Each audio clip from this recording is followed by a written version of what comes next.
생명나무가 이제 에덴 동산에 있었잖아요.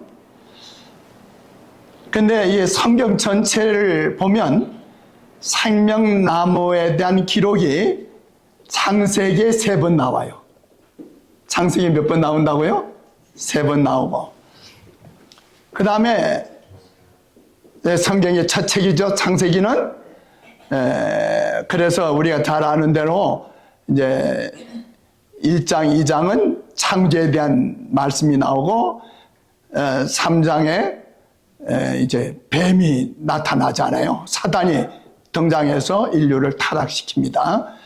그래서 드디어 에덴 동산에서 쫓겨나가는 신라곤의 기록이 이제 성경의 첫 책인 창세기의 1장, 2장, 3장의 기록이에요. 근데 성경의 마지막 책은 무슨 책이에요? 요한계시록은 맨 마지막 장이 몇 장이에요? 22장. 그러니까 22장, 21장, 20장. 그럼 이제 20장에는 그 인류를 타락시켰던 그 사탄을, 마귀를 결박하고 1000년 동안 결박시키고 결국은 요한불에 죽이는 사건이 20장이 나오잖아요. 그 다음에 21장에는 새 하늘과 새 땅에 대한 얘기가 나오고 22장은 역시 그 하늘 복락원, 다시 말하면 창세기 1장, 2장, 3장을 통해서 신라곤의 경험을 한 인류에게 성경의 마지막 책인 계시록의 마지막 3장은 복락원에 대한 기록이다, 이 말씀이에요. 그래서 이제 창세기에서 생명나무가 몇 번 기록되어 있다고요? 3번 기록이 있는데 요한계시록에도 3번 기록되어 있어요. 요한계시록에도 3번이 기록되어 있어요. 그리고 또 어디에 생명나무의 기록이 있는가? 잠언서에 생명나무의 기록이 있어요. 잠언서에 몇 번 나오는가? 3번 나와요. 그래서 성경 전체를 통해서 생명나무가 9번 기록되어 있습니다. 네, 오늘 그 말씀들을 좀 살펴서 공부하십시다. 창세기 2장 9절, 동산 가운데는 뭐가 있다고요? 생명나무와 선악을 알게 하는 나무도 있더라. 이제 요한계시록 22장 2절에 강 좌우에 뭐가 있어? 생명나무가 있어 12가지 실과를 맺히되. 이게 매칭이 하는 겁니다. 됐지? 자, 창세기 3장 22절에 생명나무 실과도 따먹고 영생할까 하노라 하시고, 계시록 22장 14절에 이는 저희가 생명나무에 나아가서, 일단 대칭적으로 말씀이 나오는 거예요. 창세기 3장 24절, 하나님이 그 사람을 뭐 하시고? 쫓아내시고 생명나무의 길을 지키게 하시니라. 계시록 22장 19절에 하나님이 생명나무와 및 거룩한 성의 참여함을 뭐하여 버리시리라? 제하여 버리시리라. 이제 어떤 경우에 그런 일이 있는가? 나중에 이제 말씀을 좀 읽어보세요. 살펴보세요. 이제 저는 오늘 잠언서에 나타난 생명나무에 대해서 좀 말씀을 드리려고 합니다. 잠언 3장 18절 다 같이 읽읍시다. 시작. 지혜는 그 얻은 자에게 생명나무라. 지혜를 가진 자는 복되도다. 와, 이 잠언서에서 결국은 생명나무가 뭐라고요? 지혜라고요. 이 아담과 하와가 에덴 동산에서 이 하나님의 명령을 거역하고 이제 선악과를 따먹음으로써 잃어버린 생명을 뭐가 되찾아줘요? 생명나무인 지혜가 되찾아주는 역할을 말씀하고 있는 거예요. 우리의 첫 조상들이 지혜를 인도자로 받아들이지 않고, 그럼 지혜가 누굴까 하는 겁니다. 지혜를 인도자로 받아들이지 않고 사탄을 따랐기 때문에 우리들 가운데 아무도 생명나무로 나아갈 특권을 누리지 못하게 되었어요. 그러나 거룩한 지혜는 우리를 생명의 나무로 나아가 그 열매를 맛보는 특권을 부여한다는 거예요. 그것은 우리에게 이 생에서, 현세에서 더 충만하고 장관 생명을 줄 것이고, 장차올 세상에서는 우리가 직접 생명나무로 나아갈 수 있게 하신다는 거예요. 아멘 아니세요? 네, 잠언 9장 10절 11절 다 같이 읽읍시다. 시작. 여호와를 경외하는 것이 지혜의 근본이요 거룩하신 자를 아는 것이 명철이니라.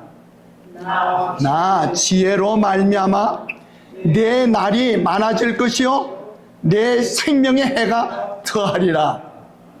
자, 여기에서 잠언서에서 지혜가 생명나무라고 했는데 이 지혜가 누굴까 하는 거예요. 여기 봐서 나오지 않아요. 그죠? 여호와를 경외하는 것이 뭐의 근본이라고요? 지혜의 근본이라. 그런데 여기 뭐냐면 나 지혜로 그랬잖아요. 나 지혜. 하나님께서 말씀하시는 거예요. 주님께서 나 지혜로 말미암아 내 날이 많아질 것이요 장구하리란 말이에요. 내 생명의 해가 더하리라. 우리가 이 세상에 살면서도 누구를 찾으면, 지혜를 찾으면, 지혜를 따라가면, 지혜 대신 하나님을 경외하게 되면 우리가 뭐 해요? 생명나무의 그 열매와 잎사귀처럼 우리에게 생명력을 주신다는 거예요. 이해가 되셔요? 자, 그래서 계시록 21장 27절 그 다음에 22장 1절에는 그 두 줄 사이에는 어린 양의 생명책, 생명수의 강, 그리고 생명나무가 기록되어 있어요. 이 셋은 다 서로 관계가 밀접하게 관계가 되어 있는 겁니다. 이제 잠언 13장 12절 두 번째로 생명나무가 나와요. 다 같이 읽읍시다. 시작. 소망이 더디 이루게 되면 그것이 마음을 상하게 하나니 소원이 이루는 것은 곧 생명나무니라. 자, 아까는 지혜가 생명나무라고 그랬죠. 두 번째로 뭐가요? 소망이 생명나무 역할을 한다 이거예요. 이 말씀이 무슨 뜻일까? 여기에 생생한 대조가 나타나는데 소망이 없으면 생명과 정력은 약화되고 사람은 절망적인 상태가 되죠. 그러나 좋은 소망이 있으면 마치 생명나무의 열매가 그렇게 만드는 것처럼 우리에게 생명과 힘과 행복과 활력을 정진시켜 주시는 겁니다. 뭐가요? 소망이. 자, 디도서 2장 13절 다 같이 읽읍시다. 시작. 복스러운 소망과 우리의 크신 하나님 구주 예수 그리스도의 영광이 나타나심을 기다리게 하셨으니. 자, 우리가 진정 우리의 소망이 뭐예요? 여기 말씀하셨잖아요. 복스러운 소망이 뭐예요? 우리 예수님의 재림이에요. 아멘 하시겠어요? 자, 오늘 우리 제7안식일 예수 재림 교인들은 복된 사람들입니까?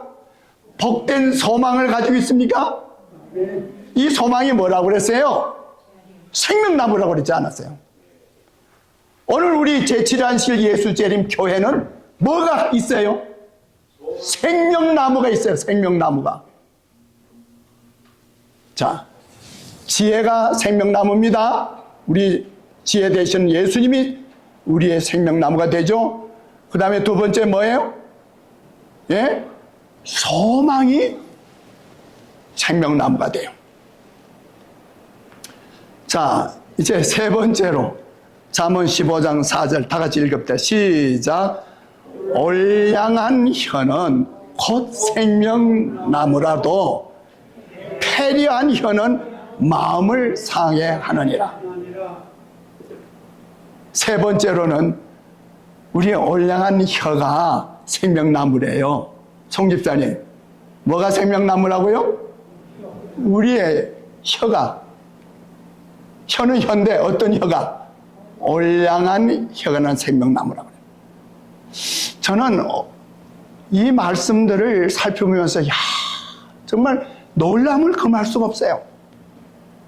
오늘 우리가 에덴 동산에서 우리의 인류의 시조가 쫓겨나서 더 이상 그 생명나무로 나아가지 못했지만은 오늘 우리에게 생명나무를 우리에게 허락해 주시고 우리 모두가 다 그 생명나무로 갈 수 있도록 은총을 베풀어 주신 것에 대해서 감사하게 생각합니다.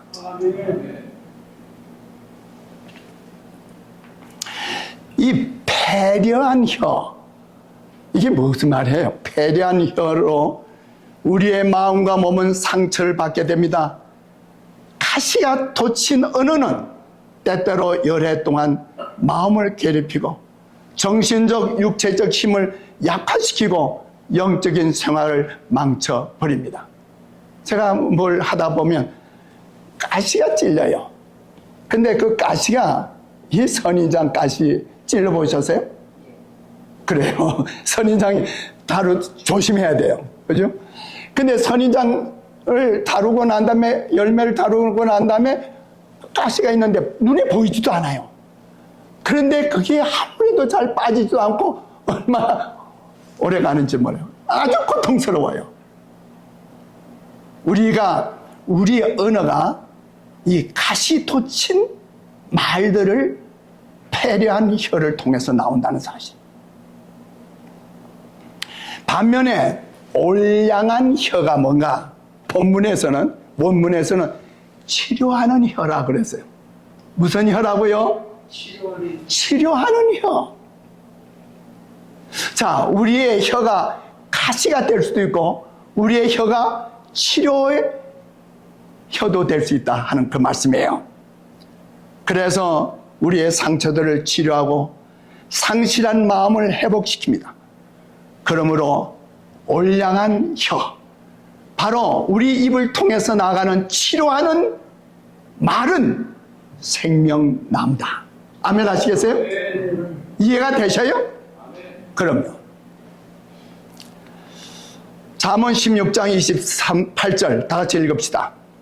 패려한 자는 다툼을 일으키고 말장이는 친한 벗을 이간하느니라. 와, 이 우리 말이 말이에요. 생명나무도 되고 이 잘못하면 좋지 않은 멸망의 말도 될 수 있다 이 말이에요. 그런데 여기에 보면 이 가시 돋친 말들을 하는 사람은 다툼을 일으킨다. 그리고 말장이는 친한 벗을 이간한다. 잠언 17장 20절에 혀가 어떠한 자는 패역한 자는 재앙에 빠지느니라. 혀가 패역한 자란 거짓말과 타인을 해치는 사악한 말을 끊임없이 말하는 자를 뜻하는 것입니다. 시편 10편 7절에 보면 그 입에는 저주와 쾌휼과 화학이 충만하며 혀 밑에는 잔해와 죄악이 있나이다. 우리 혀가 이렇게 될 수도 있다 그 말이에요. 시편 140편 3절에 보면 뱀같이 그 혀를 날카롭게 하니 그 입술 아래는 독사의 독이 있나이다. 얼마나 겁나는 소리예요. 사실 그렇게 했죠. 해와에게 누가 나타났죠? 예? 뱀이 나타났잖아요. 그 뱀이 나타나서 뭐라고 그래요? 하와야, 이 선악과를 따먹지 말라고 그러더냐? 너 이거 따먹으면 네가 하나님처럼 되려고 하고 그래서 하나님이 따먹지 말라고 하는 거야. 이 뱀의 입에서 나온 이 사탄의 말이 뭐예요? 멸망의 독이 되죠. 맞습니까? 이러한 경우가 오늘날 우리를 통해서도 이루어질 수 있다고 하는 참으로 무서운 경고의 말씀이에요. 잠언 25장 23절 24절을 보면 부풍이 비를 일으킴 같이 참소하는 혀는 사람의 얼굴에 분을 일으키느니라. 참소하는 것.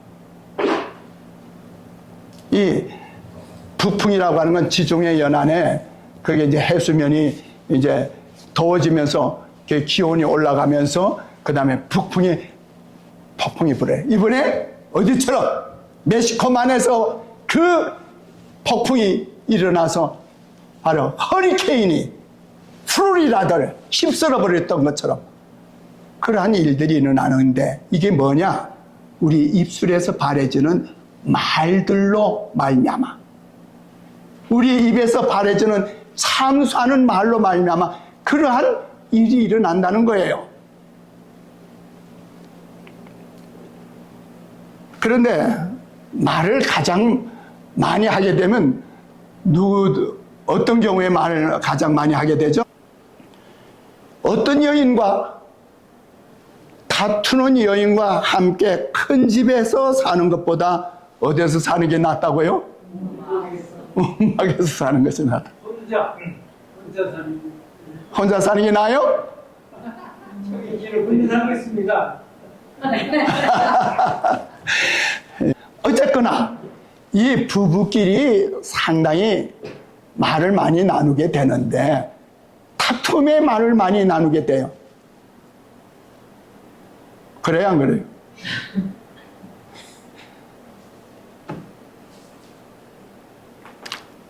그런데 잠언 31장에 보면 현숙한 여인에 대한 얘기가 나오죠.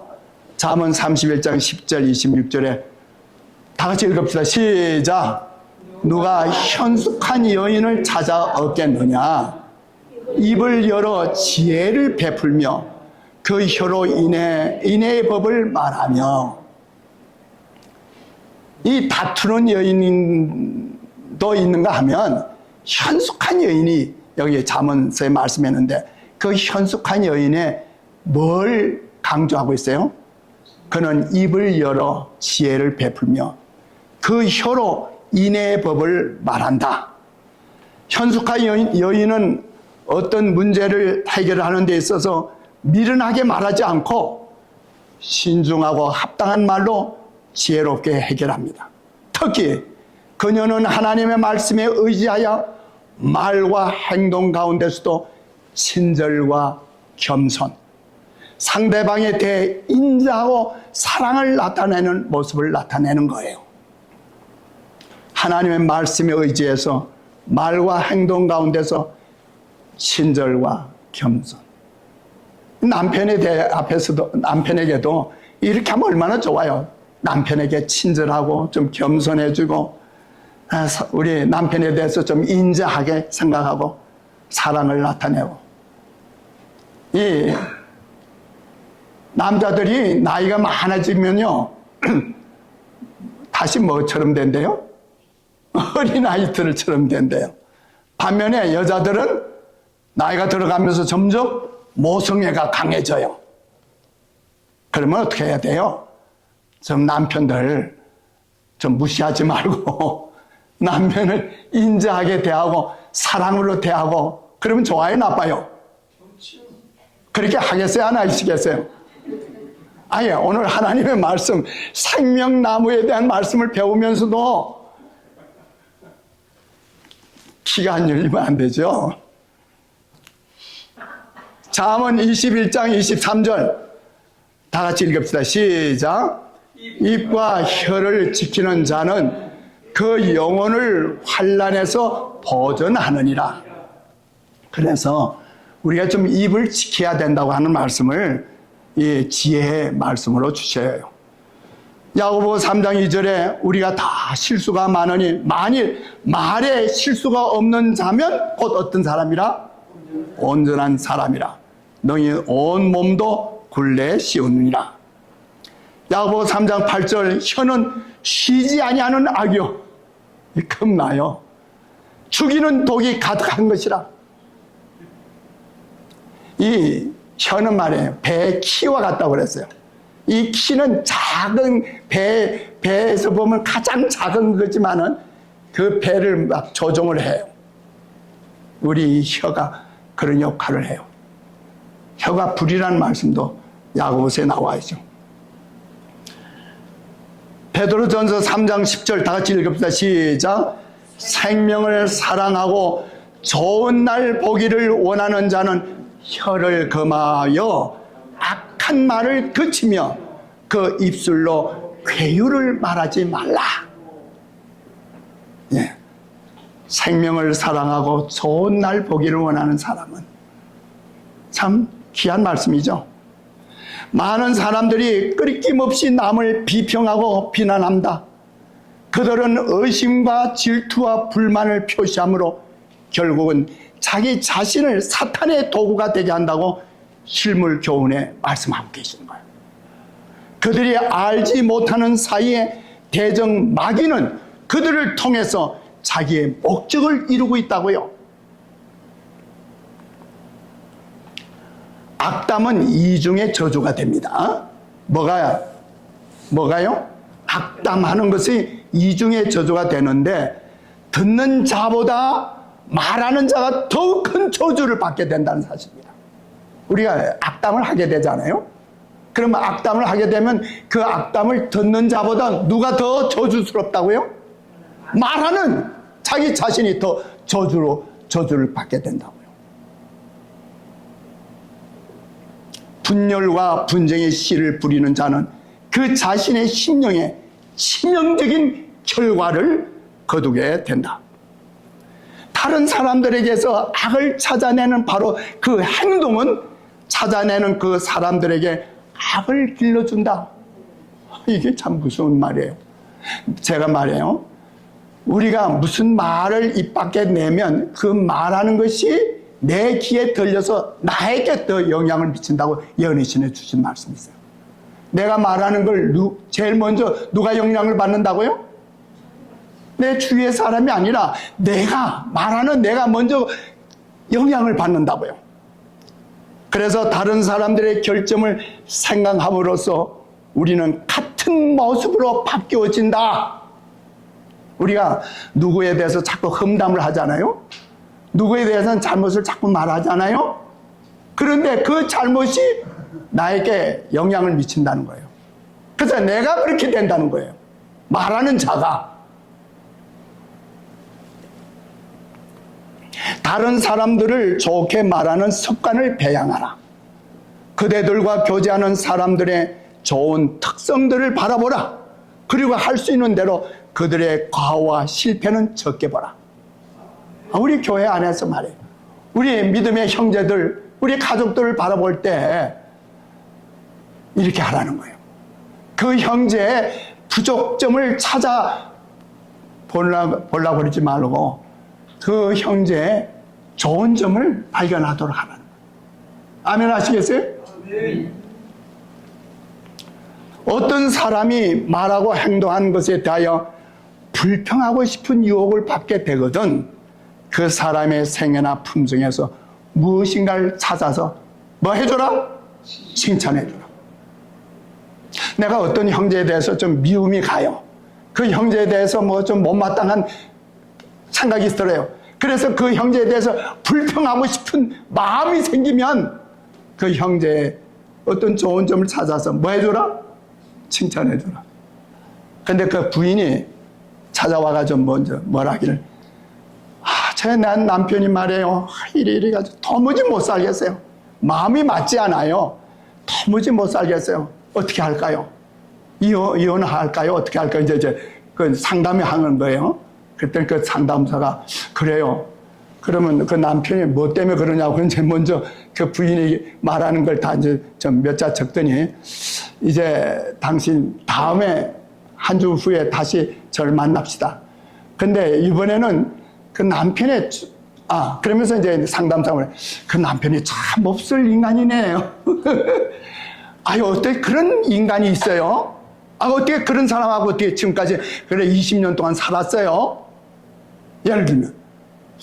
그런데 이번에 가셔서 그 남편의 좋은 점을 한번 좀 한 10가지만 적어가지고 오라고 그랬어요. 그 여자가 저거 가져왔을까요? 안 가져왔을까요? 최순 집사님. 적어왔을까요? 안 적어왔을까요? 적어왔어요. 그 다음에 상담사가 말하기를 아직도 그 남편하고 이혼하고 싶은 마음이 듭니까? 그랬더니 그 여인이 고개를 떨구면서 생각해 볼게요. 뭘 생각해 보겠어요? 그 남편의 좋은 점을 생각하다 보니까 뭐예요? 남편이 사랑스러운 거예요. 남편이 존경스러운 거예요. 우리 믿음의 가족끼리도 그렇게 해야 된다는 그거예요.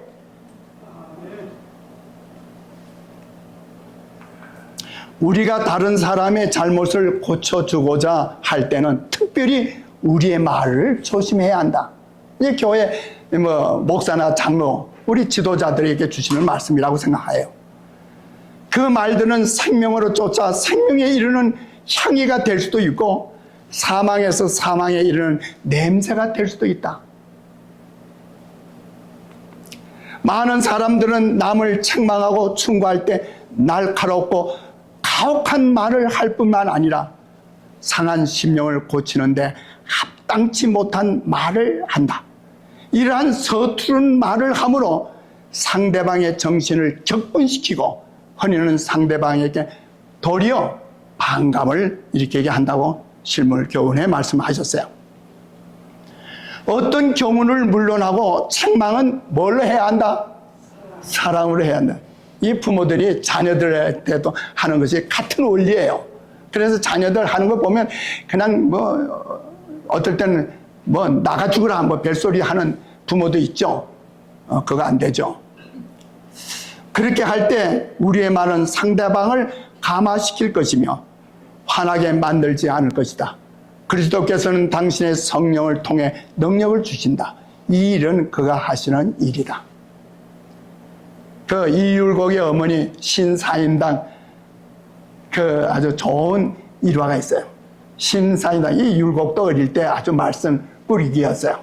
그래서 이 신사임당이 그 어머니가 율곡을 이제 매질을 하잖아요. 회초리로 때려요. 그런데 그날도 나가서 말썽을 부리고서 돌아왔어요. 그래서 이제 그 어머니가 작심하고 회초리를 딱 꺼냈는데 회초리에다가 이제 비단철을 이제 비단끈으로 이제 비단을 이렇게 감아요. 그래가지고 비단을 감은 다음에 종아리 걷어.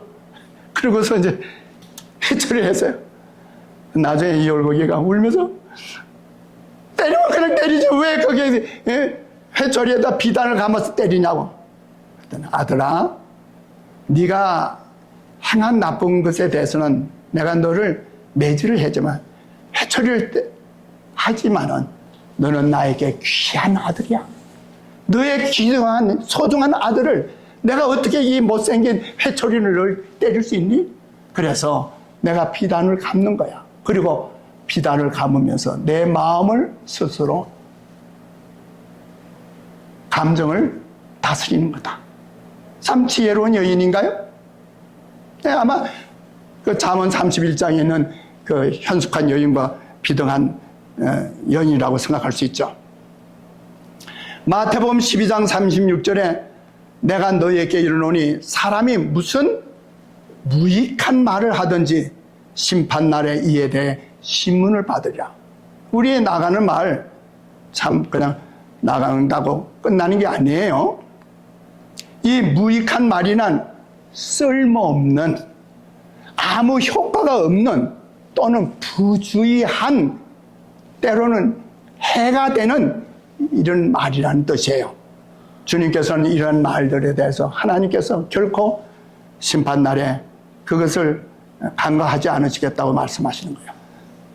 이는 유익함이나 덕이 되지 아니하고 선한 결심을 맺는데 아무 성과도 없는 소용없는 말을 뜻하는 것이에요. 에베소 4장 29절 다 같이 읽읍시다. 시작. 물은 더러운 말을 너의 입밖에도 내지 말라. 여기에 더러운 말이라는 것은 실물 교훈에 여기에 더러운 말이라는 것은 더러운 말만을 의미하는 것은 아니다. 신성한 원칙과 배치되고 순결하고 더러움이 없는 신앙과 배치되는 모든 말을 의미한다. 선하지 않으면 선한 말이 아닌 말은 무익한 말이에요. 더러운 말이 될 수 있어요.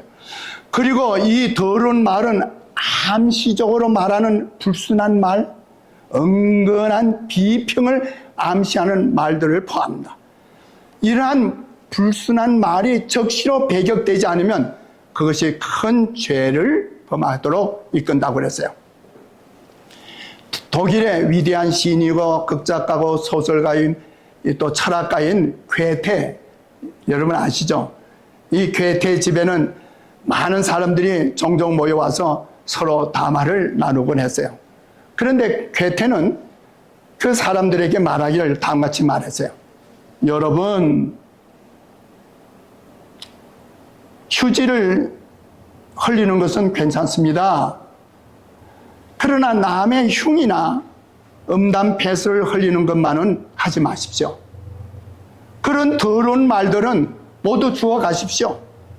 그리고 다시는 그런 더러운 말을 저희 집에 가져오지 마십시오. 흉을 보는 것은 공기를 더럽히는 것입니다. 참 철학자다운 말이잖아요. 어리석은 말을 함부로 하는 무리들과 함께 있을 때 할 수 있는 대로 화제를 바꾸는 것이 우리의 의무이다. 우리도 이제 종종 가정에서 우리 모여서 서로 얘기하다 보면 말이 어떻게 의롭지 못하게 흘러갈 때가 있잖아요. 그럴 때는 화제를 좀 바꾸도록 하라는 것이 우리 하나님께서 하시는 말씀입니다. 우리는 하나님의 은혜를 힘입어 좋지 않은 말은 슬쩍 흘러버리고 유익을 주는 방면으로 화제를 진전시키도록 해야 한다. 아멘 하시겠어요? 이제 우리가 이렇게 생명나무의 말씀을 배우면 우리가 생명나무로 나아가십시다. 잠언 10장 20절, 31절, 32절 다 같이 읽읍시다. 시작. 의인의 혀는 천원과 같거니와 의인의 입은 지혜를 내어도 의인의 입술은 기쁘게 할 것을 알거니와.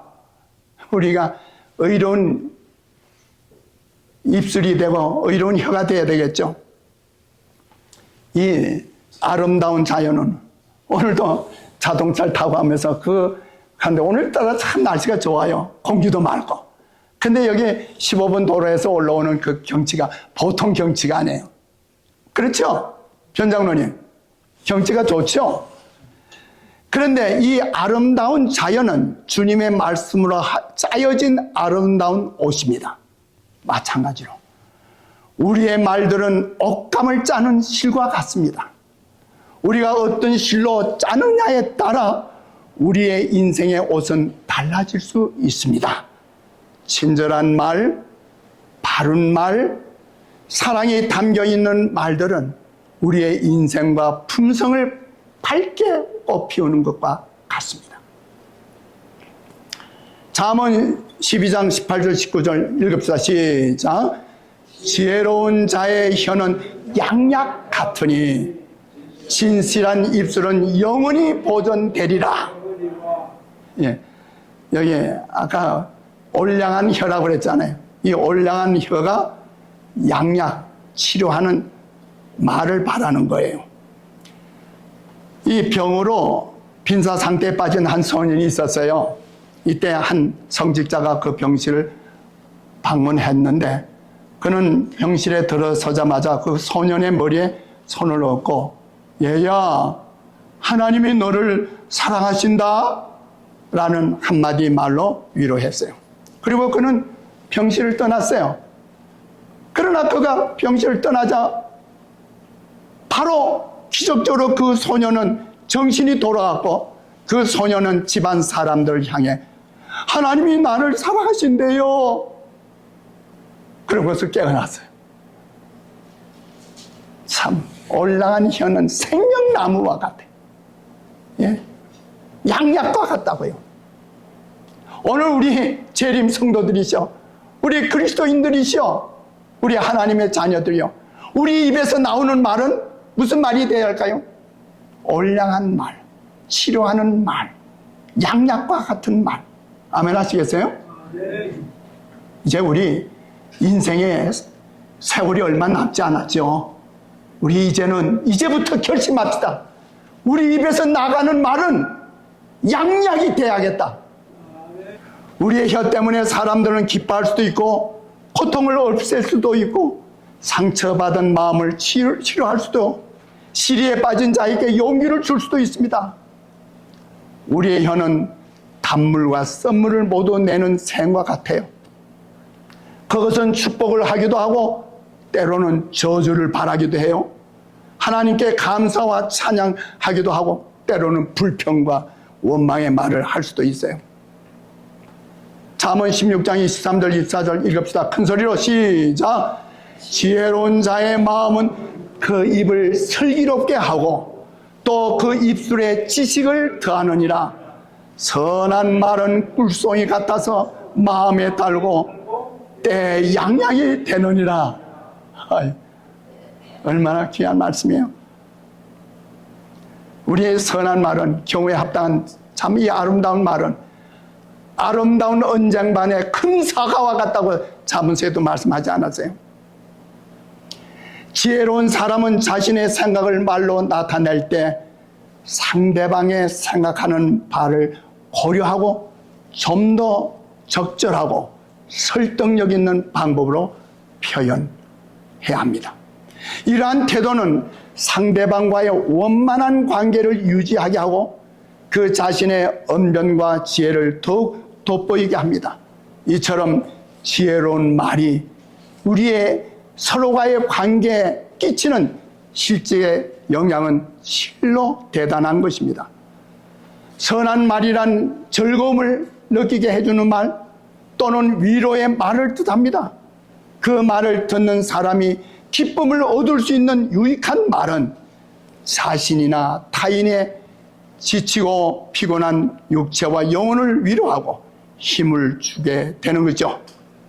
그래서 아가서 4장 11절에 보면 주님께서는 네 입술에는 꿀방울이 떨어지는구나, 네 혀 밑에는 꿀과 젖이 있구나. 우리 주님께서 이렇게 올량한 혀로 말하는 자, 이러한 말들을 하는 자를 향해서 네 입에는 뭐라고요? 꿀방울이 떨어지는구나, 내 혀 밑에는 꿀과 젖이 있구나. 우리 주님이 우리를 보고 그렇게 하셔요. 그렇게 되기를 바랍니까? 네. 이사야 50장 4절에 보면 주 여호와께서 학자의 혀를 내게 주사 나로 곰핍한 자를 말로 어떻게 도와줄 줄 알게 하신다. 사실은 이 말씀은 예수님에 대한 예언의 말씀이에요. 우리도 학자의 혀가 되기 위해서는 시편 45편 2절에 은혜를 입술에 머금어야 하고 골로새서 4장 6절에 있는 말씀대로 우리의 말을 항상 은혜 가운데서 소금으로 고르게 함같이 하고, 그렇게 할 때 에베소 4장 29절의 말씀대로 듣는 자들에게 은혜를 끼치게 되는 것입니다. 그리스도를 따르는 우리들은 우리의 말이 그리스도인 생에 있어서 피차에 도움이 되고 권장이 될 만한 말을 해야 하는 것입니다. 어느 신부가 미사를 집행하고 있었는데 그때 이제 수정도는 소년이 실수로 그 잔을, 포도주를 그걸 떨어뜨렸어요. 그래서 포도주가 엎질러졌어요. 그때 신부는 아이의 머리를, 그 소년의 머리를 쓰다듬으면서 너는 커서 훌륭한 신부가 되겠구나 라고 말했습니다. 책망 대신에. 소년은 후에 신부가 됐는데 이 신부가 그리스도라면 어떻게 사실까? 원문에는 The Life of Christ라는 유명한 명절을 쓴 풀턴 신부였어요. 그리스도와 함께 우리는 모아드린다고 하는 많은 사람들이 오히려 그분으로부터 흩어버리고 있다. 이 때문에 교회가 매우 연약하다. 자기 자신의 영혼을 잃어버리는 것도 두려운 일이지만 다른 사람의 영혼을 잃게 하는 것은 더욱 두려운 일이다. 우리의 가마력이 사망으로 쫓아 사망에 이르는 냄새가 된다면 그것은 생각만 해도 두려운 일이다. 한마디의 말이라도 경솔히 하지 말라.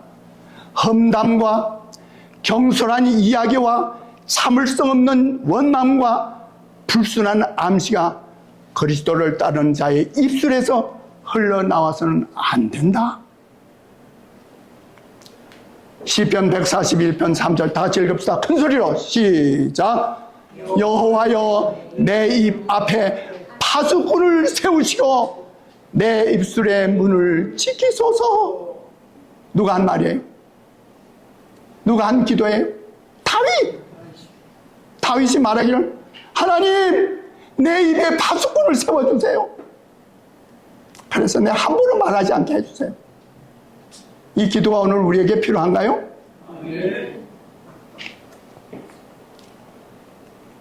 그리스도인은 누구나 다른 사람에게 그리스도의 청량할 수 없는 부요함을 알려주도록 부르심을 받았어요.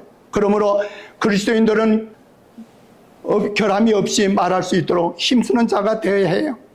우리는 어디 있든지 다른 사람에게 그 주에 대해 이야기해 줄 기회를 엿봐야 합니다. 우리가 가장 이 올량한 혀를 통해서 싫어하는 말이 나가는 말은 우리 주님을 소개하는 거예요. 우리가 선을 행하는 일에 있어서 그리스도의 모본을 따를 것 같으면 사람들이 그리스도를 환영했던 것처럼 우리를 환영할 것이다. 우리는 그리스도를 모르는 자들에게 그분에 대해 말해 주어야 한다. 우리는 그리스도께서 하신 것처럼 이야기해야 한다. 그리스도께서는 어느 곳에 계시든지 사람들에게 더 고상한 생애에 관한 것들을 이야기하셨다. 예수님을 우리 바라봐야 돼요. 예수님 닮아야 돼요. 예수님이 하신 것처럼 우리도 말하고 행동해야 돼요.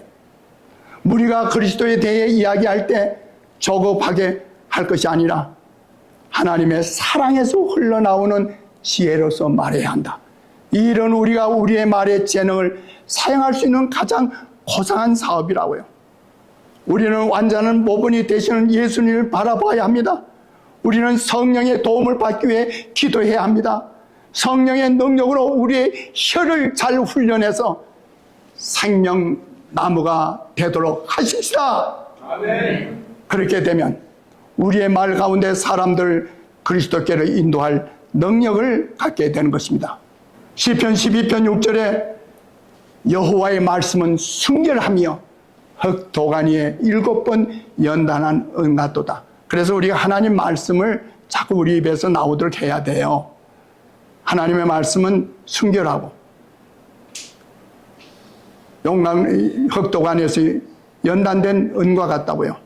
우리는 말할 때 쾌활하게 말하고 순결하고 정확하게 말할 뿐만 아니라 친절하고 예절 있게 말하도록 습관을 길러야 한다. 이게 하루아침에 되는 게 아니죠. 뭐 하라고요? 습관을 기르는 겁니다.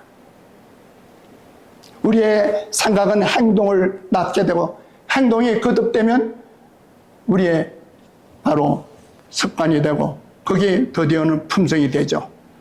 부드럽고 친절한 말은 사람의 심령에 내리는 이슬이나 가랑비와 같다.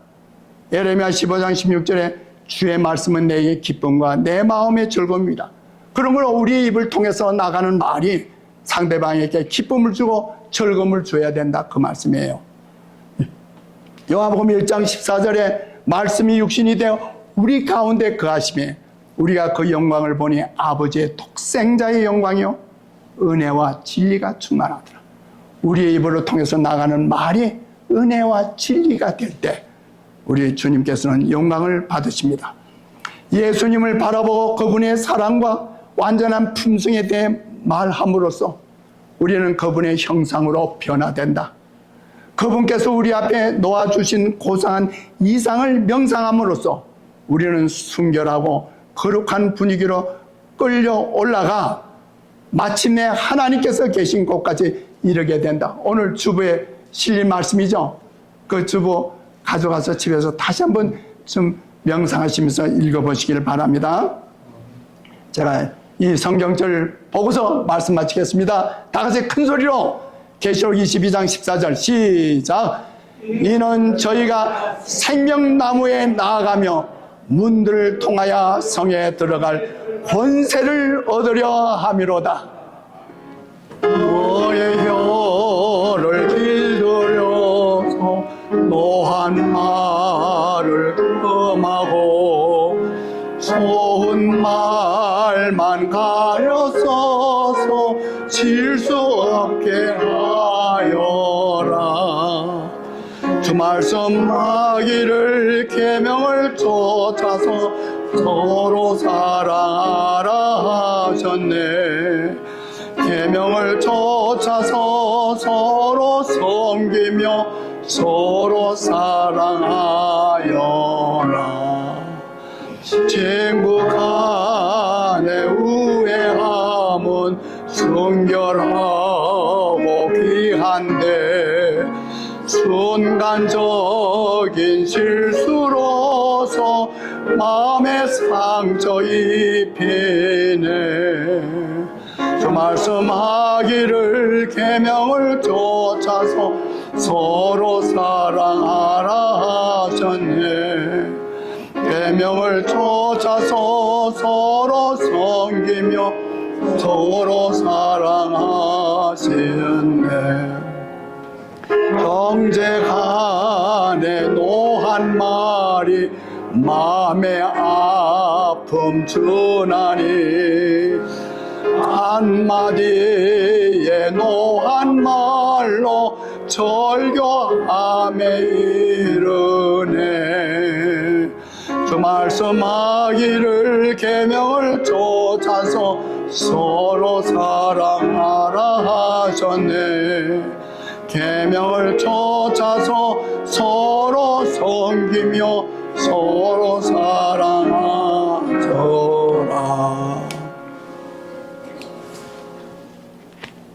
이제는 우리 아버지 하나님의 그 크신 사랑과 우리 예수님의 구원하신 은혜와 성령의 감동과 교통하심이 이제는 우리의 입을 통해서 나가는 말들이 생명나무의 과일과 생명나무의 잎사귀가 되도록 마음에 결심하는 우리 사랑하는 당신의 자녀들에게 기 함께 해주시옵기를 주님의 이름으로 기도하옵나이다. 아멘.